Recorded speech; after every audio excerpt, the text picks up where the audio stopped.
जय श्री कृष्ण। वास्तुर दोष को आम साधारण भाव बुझापी प्रयास करवा। जेपरिक आमर शरीर पंचतत्व गठित होता है। कौन सी कारण यही पंचतत्व जदि आमर शरीर भितर किसी इम्बालांस होता है ताहले आम शरीर रोगर शिकार होता आम से भाव में आमर घर मध्य पंचतत्व को लेकिन गठित होता है। यही पंचतत्व जदि कौन सी प्रकार प्रोब्लेम रही थाए ताहले आमे ताकू वास्तु दोष कही था।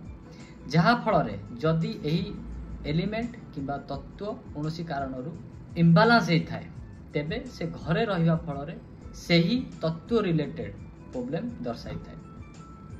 तो यह घर करने पूर्वर वास्तु शास्त्र अनुसार निर्धारित करिबा अत्यंत आवश्यक होता है। नहले आमे तत्व रिलेटेड जहाँ भी प्रोब्लेम होता है जहाँ भी दोष होता है एवं आम जीवन में प्रभाव पकई थाए। जय श्री कृष्ण।